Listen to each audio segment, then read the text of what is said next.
Campina Grande, sexta-feira, 15 de maio. Que alegria nos reencontrarmos, como eu tenho falado todos os dias, para a realização de mais um programa Opção para a Vida. E eu agradeço profundamente a todas as famílias, a todos os lares que nos recepcionam todos os dias para receber a palavra ministrada aqui através do nosso programa. Dentro de instantes você terá a oportunidade de ouvir o cantor João Alexandre interpretando a música Como Será o Futuro do Nosso País. Há muita gente que, diante dos escândalos e de tantas decepções que nós vemos todos os dias, todas as manhãs, perderam as esperanças. Não percam as esperanças. O Deus que está nos céus e habita nos céus, Ele contempla todos os moradores da terra. Ele contempla todas as nações. E é por isso que nós confiamos e entregamos nas mãos de Deus todos os dias, orando, intercedendo pelo futuro da nossa nação. Principalmente este ano, que é um ano de eleições, né? Para a escolha dos deputados federais, estaduais, governadores e presidência da República. Por isso, nesse iniciozinho do programa, eu gostaria de convidá-lo para que juntos façamos uma oração, levantemos um clamor por nossa nação e em seguida você ouvirá o cantor João Alexandre. Pai, nesse momento tão difícil pelo qual nós estamos vivendo em nosso país, tantos escândalos, tantas notícias desagradáveis que nos chocam, que nos entristecem, que muitas vezes fazem com que famílias percam a esperança de que tudo pode mudar ou pode melhorar. Portanto, eu te peço em nome de Jesus, estende as tuas mãos sobre a nossa nação, abençoe as autoridades constituídas, te pedimos, ó Deus, pela igreja, para que ela, como porta-voz da tua palavra, possa estar cada dia semeando esta mensagem de esperança, de confiança, de crença, de confiança e dependência em tuas promessas. Portanto, ouve a nossa oração e abençoe a nossa nação, principalmente este ano, que é um ano de eleições. Portanto, nós te rogamos tudo isso, já te agradecemos, em nome de Jesus. Amém. Quero deixá-los com o cantor João Alexandre interpretando a música Como Será o Futuro do Nosso País. E em seguida, após o hino, você ouvirá o presbítero Newton.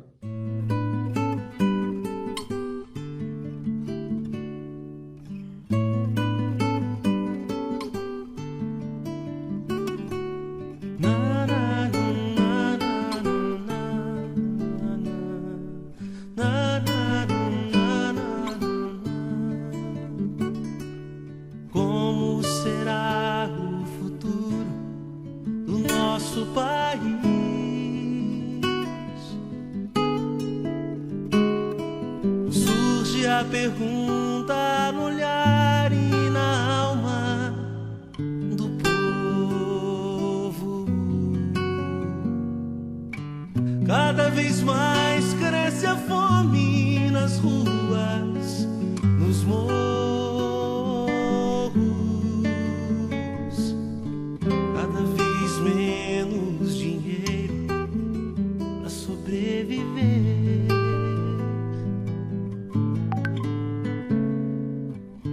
Onde andará a justiça, outrora perdida? Some a resposta na voz e na vez de quem manda. Homens com tanto poder e nenhum coração.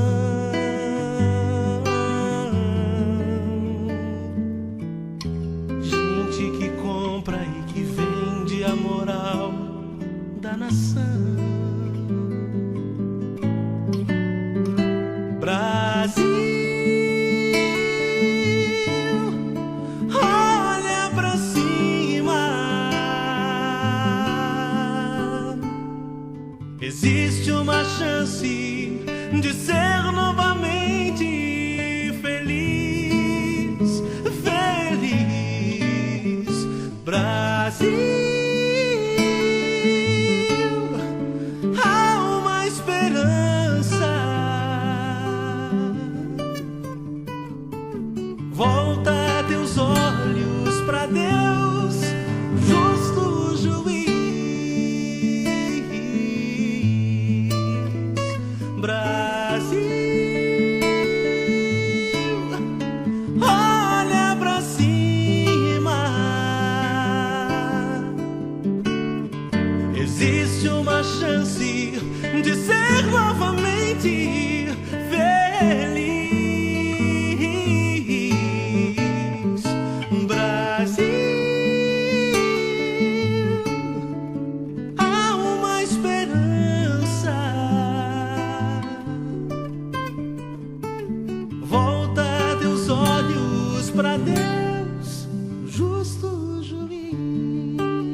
nosso país.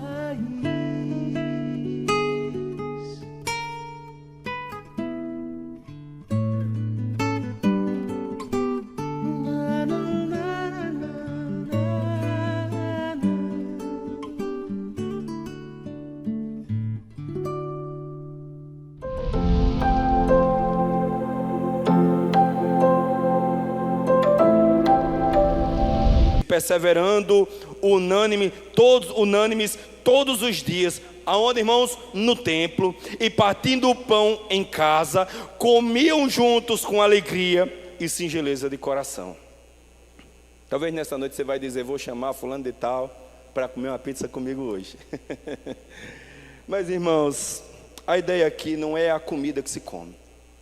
A ideia aqui é a comunhão estabelecida, uma vez que somos o mesmo corpo, uma vez que somos a mesma igreja, uma vez que temos o mesmo Deus. Veja que estes aqui, eles, uma vez que perseveravam na doutrina dos apóstolos, na comunhão, eles também celebravam os momentos de ceia. Veja que Jesus celebrou a última ceia, conforme está em Lucas capítulo 22, se eu não me engano, ou é 21 ou é 22. E diz o texto que quando todos estavam reunidos, Jesus e os seus discípulos, ele partiu o pão, entregou aos seus discípulos e disse: tomai e comei, este é o meu corpo. E eu gosto de pensar na ideia de que, uma vez que aqueles pães da época eram um pão sem fermento, ele rasgava, como se ele estivesse dizendo: assim como eu rasgo o meu corpo, assim como eu rasgo esse pão, melhor dizendo, eu rasgarei o meu corpo para que vocês possam provar da minha carne. Da mesma forma, ele tomando o cálice, ele toma o cálice e diz: esse é o cálice do Novo Testamento do meu sangue. Fazer isso todas as vezes que o beber, diz em memória de mim. Jesus traz aqui um memorial. E esses apóstolos, esses discípulos, esses novos crentes, eles viviam dia a dia esse memorial. Eles partiam o pão de casa em casa, eles comiam juntos, eles estavam juntos. E aqui me permitam dizer: por que que nós, igreja do século 21, estamos tão divididos? Essa é uma pergunta que eu fico a questionar para nós. Ora, se a única forma de nós vivermos como igreja verdadeira, de andarmos segundo a igreja primitiva, de provarmos as mesmas bênçãos que esses homens provaram, apesar das inúmeras perseguições, que uma vez que eles confessam agora a fé evangélica, eles estão pondo a sua cabeça a prêmio, mas mesmo assim, estes homens preferiam viver em unidade do que viverem fragmentados. E a igreja do nosso tempo, irmãos, é cada um no seu quadrado. De repente, um departamento faz uma coisa, o outro já fica logo enciumado. De repente, alguém começa a ser usado por Deus e o outro já fica enciumado. Meus irmãos, isso é um pensamento carnal. Isso é um pensamento que não deve habitar no meio da igreja de Cristo. De repente alguém diz: eu sou, permita, pastor Bosco, eu sou de pastor Bosco. Outro diz: eu sou de pastor Júnior. E eu digo: quem é pastor Bosco, pastor Júnior, se não serve do Deus Altíssimo? Não é? Paulo disse: quem é Paulo, quem é Apolo, quem é servo, se não serve de Deus? Pois é, o que o Paulo plantou, Apolo regou, mas quem deu crescimento foi Deus. Meus irmãos, não podemos nos fragmentar no meio da igreja. A igreja não pode viver um momento de divisões, apesar das inúmeras dificuldades, apesar dos inúmeros intempéries da vida. Nós precisamos estar juntos na comunhão e no partir do pão. A ceia que nós temos como memorial e ordenança para nós, que celebramos uma vez por mês, que é costume nosso, não é somente o memorial da lembrança, ou melhor, não é somente o memorial de que Cristo morreu e se entregou por nós, mas também é o momento de nós estarmos juntos em unidade. Uma igreja que não vive em unidade, ela vai permanecer até o fim entre os conflitos. E bom, irmãos, não é começar bem, mas bom é terminar bem. Não sejamos como a igreja da Galácia, que começou no Espírito e terminou na carne. Precisamos olhar para as Escrituras, precisamos voltar para a palavra de Deus e enxergar que sem Cristo e sem a sua graça, nós estaremos perdidos. Até que horas, pastor? Então me dê mais um pouquinho aí que eu vou terminar. Em quarto lugar, perseveravam na doutrina dos apóstolos, na comunhão, no partir do pão. No partir do pão também nós podemos prestar atenção ao que está escrito em Atos capítulo 1, no verso de número 4. Diz assim: e estando com eles, determinou-lhes que não lhe ausentasse de onde? De Jerusalém, mas esperasse a promessa do Pai, que diz: o que de mim ouvistes. Olha, se estes irmãos, se estes apóstolos de Jesus, se estes discípulos, no período de Pentecostes, passados 49 dias, eles dissessem, terminou a Páscoa, passados esses 49 dias, eles dissessem, vamos embora, nada aconteceu, nós não teríamos a expressão da igreja como nós temos hoje.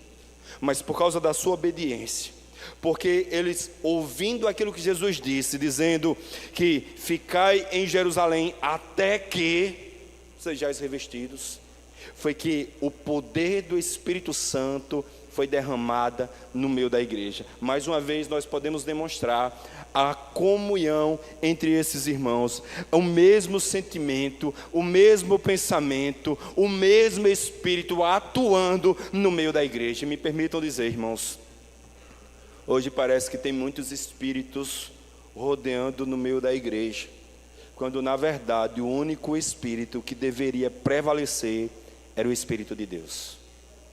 Vemos o espírito, pastor Júnior usar essa expressão, não me entenda mal, vemos o espírito de confusão, vemos o espírito, pastor Bosco, de divisão, vemos o espírito de altivez, vemos espírito de orgulho, vemos espírito de ousadia, não no sentido bom, mas no sentido pejorativo, vemos o espírito de discussão, vemos o espírito de briga, mas a igreja precisa viver no Espírito de Deus.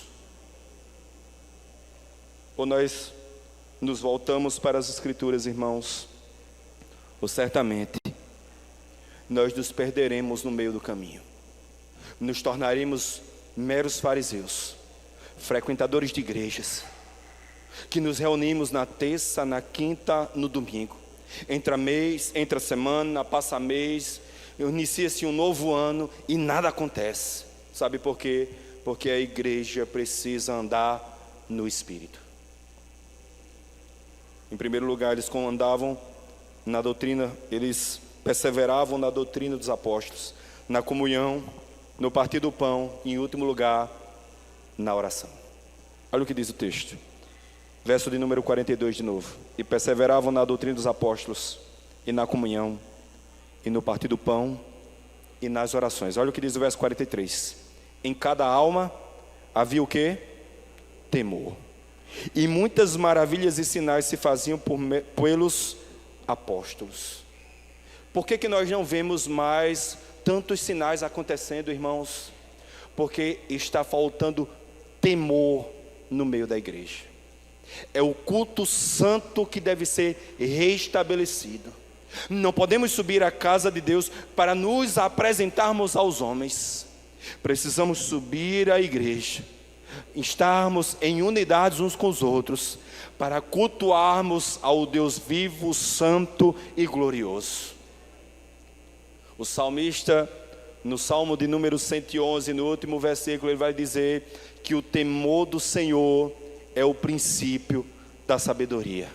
A única forma, irmãos, de nós provarmos das maravilhas de Deus é quando nosso coração se enche de temor. Mas para que o nosso coração se encha de temor, precisamos ter uma ligação direta com Deus. E de que forma nós estaremos em ligação direta com Deus, irmãos? Oração. É a oração que sustenta a igreja de Cristo. Me permitam dizer uma experiência que eu passei, a minha primeira experiência que eu tive com oração. Era ano de 2007, pouco tempo antes do Senhor haver me resgatado de uma vida de pecado. O meu irmão era vivo na época, tinha passado pelo câncer, estava em remissão naquele tempo, estava com muita febre. E eu me lembro que nós na nossa casa ficávamos preocupados quando ele tinha febre. Minha mãe está conosco, vai lembrar disso. E naquela noite, eu não sou muito novinho, eu era do tempo do Orkut. Naquela noite eu conversava com uma amiga que era crente, eu ainda não era, e ela me evangelizava bastante. E ela dizia: como estão as coisas, Newton? Eu dizia: não está muito boa não. O meu irmão está com muita febre, quem já passou pelo câncer como ele passou, nós precisaremos levar ele no médico e a gente não sabe o que é que está acontecendo. E ela disse: o remédio é oração. Bem positiva ela. E eu disse: eu já orei. Não queria ficar por baixo, irmãos. Quando a gente não é crente, a gente realmente é muito orgulhoso. E ela disse: se você já orou, não se preocupe, Deus está no controle de tudo. E eu fiquei com aquilo na minha cabeça, fui para casa, assisti, botei naquele tempo um DVD, é bem novinho, né, DVD? Botei um DVD e comecei a assistir um filme Desafiando Gigantes. Quem aqui já assistiu o filme Desafiando Gigantes? É um filme baseado em oração. Eu não tinha tido ainda nenhuma experiência com Deus. Estava frequentando a igreja, mas ainda não tinha tido nenhuma experiência com Cristo. E naquela noite, quando terminou aquele filme, eu preocupado com aquela situação, o Espírito Santo bradou no meu coração pela primeira vez e eu me assustei. E ele disse: o remédio é oração, vá lá e ore. Eu fiquei, irmãos, extremamente preocupado, mas aquilo foi tão forte que trouxe uma convicção no meu coração. Eu entrei no quarto, estava o meu irmão deitado na cama, eu me ajoelhei ao pé da cama, coloquei a mão sobre ele, na cabeça dele, e comecei pela primeira vez na vida a fazer uma oração. O meu irmão contou que quando eu toquei nele, ele acordou e começou a interceder por mim, sendo ele já crente, ficou dizendo: Senhor, toca nele, Deus tem um encontro com ele agora, Deus manifesta graça na vida dele, e fez aquela oração por mim. Enquanto eu pensava que ia orar por ele, ele estava orando por mim. E foi naquele momento, irmãos, que eu tive a minha primeira experiência em oração. E eu comecei a orar, irmãos, e algo maravilhoso começou a acontecer. O meu peito começou a queimar, as minhas orelhas pegavam fogo, parecia que eu estava no pé de uma fogueira, e eu não conseguia mais falar, tamanho era a força e o poder que estava vindo naquele momento. E naquele momento, quando eu terminei de orar, parecia, irmãos, que eu estava lavado de suor, tamanho era a graça de Deus que estava sendo derramada. Eu me sentei na cama e disse: Senhor, agora eu sei qual é o meu caminho. Dentro de poucos dias, eu levantei minha mão a Cristo e entreguei a minha vida como único e suficiente Salvador. Entreguei a Cristo, a minha vida a Cristo como único e suficiente Salvador. Sabe por quê, irmãos? Porque a igreja precisa viver uma vida de oração. Veja, a igreja perseverava em oração, denotando dependência do Espírito Santo e a união do clamor, fortalecendo a relação com Deus e uns para com os outros. É todos juntos, é todos em comunhão, no partir do pão, perseverando na doutrina dos apóstolos, mas agora todos também estavam em oração. Não abandone, igreja, uma vida de oração.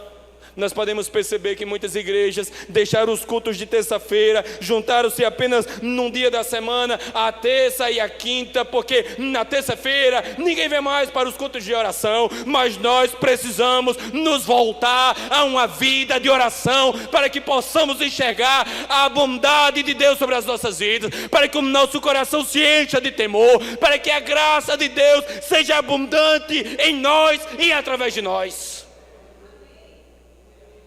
O verso de número 47 ainda diz, verso de número 46 e 47, perseverando unânime todos os dias no templo. O que é que eles faziam no templo, irmãos? Eles cultuavam o Senhor e partindo o pão em casa, comiam juntos com alegria e singeleza do coração, louvando a Deus e caindo na graça de todo o povo. E preste atenção ao que eu vou lhes dizer. Esse povo, estes agora convertidos, essas mais de 3.000 almas, juntamente com os discípulos, estavam agora vendo o número de almas serem salvas pelo Senhor, porque eles perseveraram a viver uma vida que glorificavam a Deus. Olha o que ele diz: louvando a Deus e caindo na graça e caindo na graça de todo o povo. O que está faltando na igreja não é recursos financeiros. O que está faltando na igreja não é uma ortodoxia pura. Graças a Deus nós temos uma ortodoxia. Mas o que está faltando muitas vezes no meio das nossas igrejas é uma vida de oração. Precisamos sair da ortodoxia para vivermos uma ortopraxia. Veja que estes aqui estavam com corações compelidos a amar e servir a Cristo. No verso de número 44 ele ainda diz: todos os que criam estavam o quê? Juntos e tinham tudo em comum. Ninguém sentia falta de nada. Se fizesse um banquete, ninguém dizia assim: espera aí, que esse banquete aqui, essa mesa é dos pastores e dos presbíteros. Não, irmãos, todos eram do mesmo tamanho. Ninguém considerava-se maior do que o outro. Pelo contrário, todos olhavam uns para os outros e consideravam menor uns dos outros. Eles não tinham altivez de espírito, mas havia humildade e comunhão. Eu quero encerrar, irmãos, concluindo dizendo que, em suma, Lucas mostra que a essência da igreja que era considerado o modelo dos tempos da igreja primitiva, era a constância no ensino bíblico, era o amor fraterno, era um culto simples e dependência de Deus em oração. Isso era o que do primeiro século. Mediante isso, eu gostaria de fazer apenas 4 aplicações para nós. A primeira aplicação, para nós encerrarmos nessa noite: uma vez que nós somos chamados a servir a Deus, a busca pelo conhecimento da palavra deve ser uma constante em nossa vida.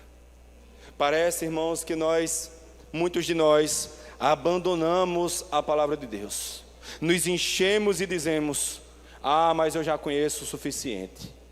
E eu me lembro que Dr. Russell Shedd, certa vez que ele veio na Consciência Cristã, quando ele era vivo, há alguns anos atrás, ele contando o testemunho, disse que um certo jovem chegou para ele e disse: Dr. Russell Shedd, eu tenho uma dúvida tremenda na Bíblia.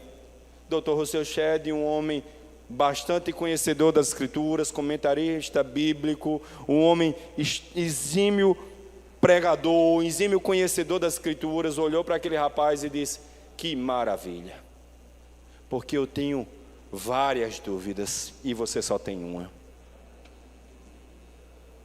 Veja que nós não podemos pensar que somos autossuficientes e que já temos conhecimento demais.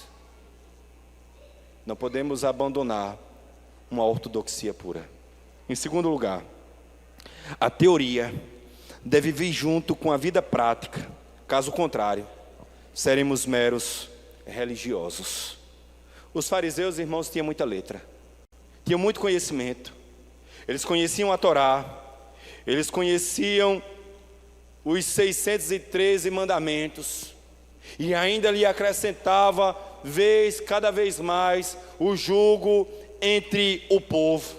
Mas a grande verdade é que eles precisavam viver uma vida prática. O que eu quero lhes dizer com isso?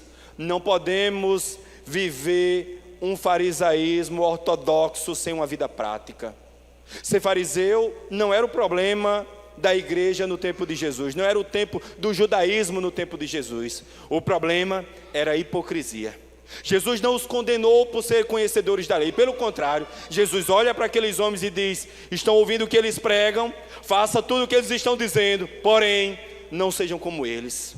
O que Jesus reprovou não foram as suas ortodoxias, mas foi a sua ortopraxia, porque eles desfiguravam o seu rosto para parecer que estava jejuando. Eles se fartavam e buscavam os primeiros lugares para serem vistos pelos homens. Jesus condena a hipocrisia. Buscamos e prossigamos em conhecer ao Senhor. Em terceiro lugar, é impossível para o crente verdadeiro não desejar uma vida de comunhão. Está aí no nosso tempo presente, cresce dia a dia o número de desigrejados. Tantos hoje se acham autossuficientes e dizem: eu não preciso da igreja. Na igreja só tem hipócrita, na igreja só tem pecador. E eu quero lhes dizer, graças a Deus, que na igreja só tem pecador. Porque se nós fôssemos santos perfeitos, no sentido literal da palavra, nós já teríamos partido para a glória de Deus. Mas como somos pecadores salvos pela graça, buscando dia a dia a santificação, para que quando nós nos encontrarmos com Cristo, possamos no céu de glória glorificar o seu nome.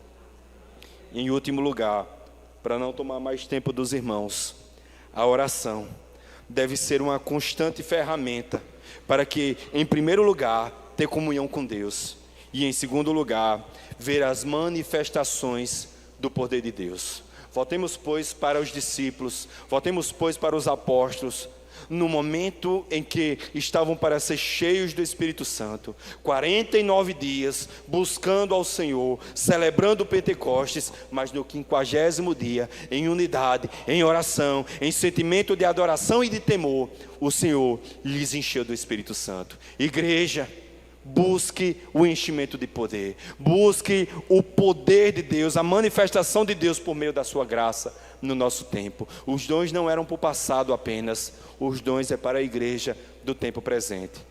Deus nos ajude, irmãos, a andarmos segundo a sua vontade, a caminharmos segundo a sua graça e a vivermos, acima de tudo, para a glória do seu nome. Deus nos abençoe, em nome de Jesus. Eu quero agradecer a você, internauta, telespectador da TV Master, que esteve conosco, e aproveito o ensejo para, nesses instantes finais do nosso programa, convidar a todos quantos residem em Campina Grande. Nesse domingo, você está cordialmente convidado a vir participar do 26º Simpósio da Família. Nesse domingo pela manhã, nós teremos como preletor na EBD o pastor Levi Porto de Moraes. E à noite, nós estaremos contando com a nossa irmã missionária Janeide, esposa do nosso irmão pastor Euder Faber, coordenador do Encontro para a Consciência Cristã. Então ela estará ministrando a palestra no domingo à noite, você não pode perder. Para aqueles que não sabem, a Igreja Evangélica Congregacional do Calvário está situada às margens do Açude Velho, ao lado do Monumento do Centenário. Então nós temos EBD às 9 horas da manhã e culto divino às 18 horas. Você está cordialmente convidado. Portanto, agradeço a todos que estiveram conosco, desejamos um bom final de semana, que todos fiquem com Deus e até a próxima segunda-feira, se Deus quiser.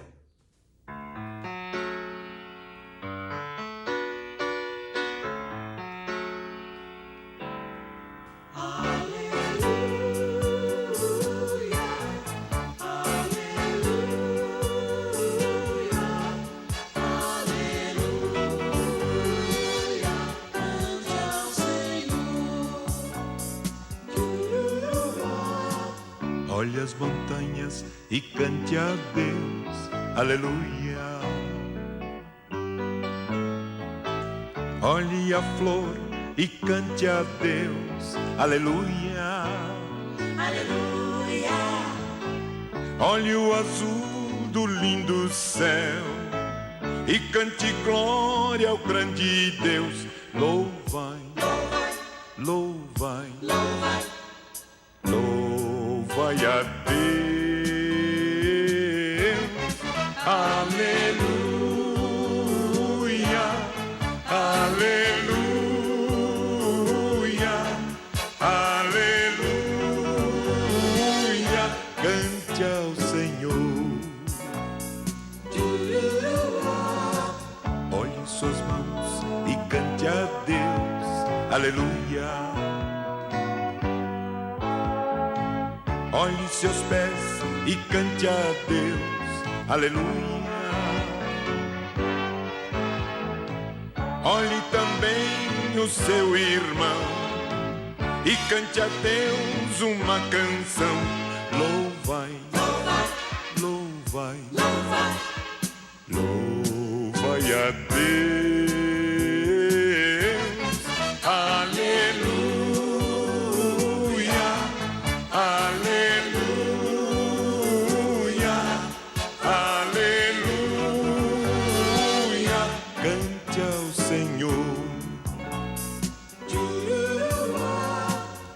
Olhe as montanhas e cante a Deus, aleluia. Olhe a flor e cante a Deus, aleluia. Olhe o azul do lindo céu e cante glória ao grande Deus. Louvai, louvai, louvai a Deus, aleluia, aleluia, aleluia. Cante ao Senhor.